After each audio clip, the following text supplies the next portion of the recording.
So according to a couple recent articles I've just seen, there was a supposed leaked briefing from the US Air Force about targeting incels because they are considered an imminent threat. But a threat to who, you might ask? Well, obviously, a threat to women. So yeah, the military has been monitoring the so-called incel movement for a while now, and there is one article suggesting that they may consider drone strikes for these incels. So you're probably thinking, wait, back up.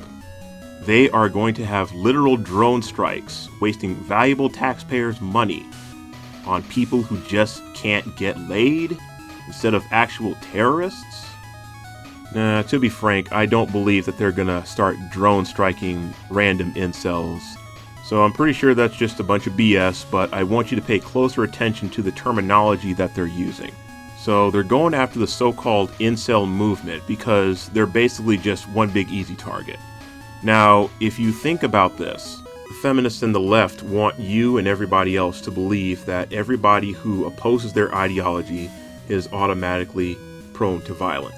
So in order to actually do that, they rely on these random isolated incidents and start comparing these incels to people like Elliot Rodger or even Scott Paul Bailey, however you pronounce his last name. And whether they actually have ties to the actual incel movement or not, they're still lumped in the categories of incels anyway. So basically, if you've already noticed, the term incel has been used as a shaming tactic to shame anybody who isn't following the feminist narrative, who isn't getting married, having children, who isn't seeking relationships, and seeks to protect himself from Me Too and the like. So you can be an MRA, a MGTOW, a masculinist, or even a meninist, if that's still a thing.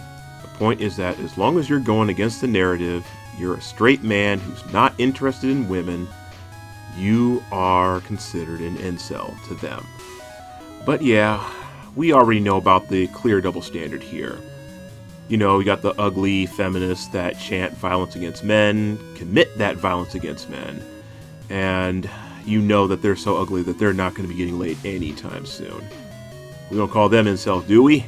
They're just strong, empowered women who just don't need no man because they're empowered by the system. But a threat to women, though, oh boy, we gotta put you under that microscope.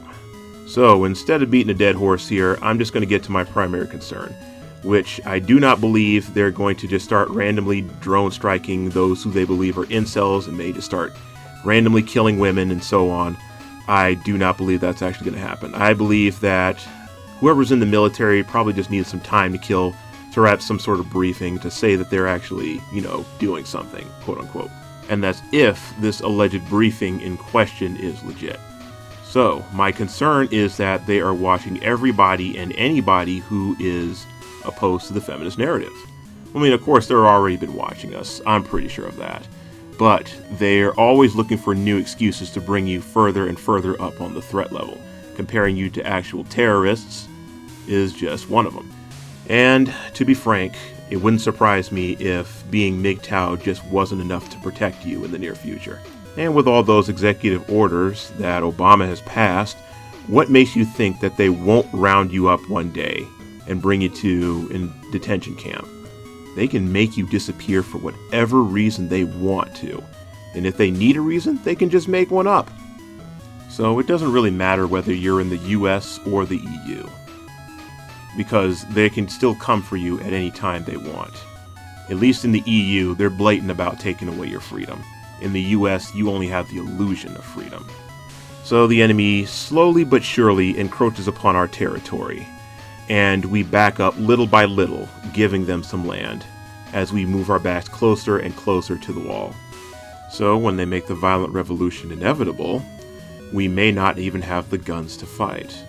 So I guess all I can really say is be prepared, be careful of what you say, both in person and on the net, because the internet never forgets. The articles themselves may be laughable, but the threat is still real. So guys, please take care of yourselves, and Shogun's done. See ya.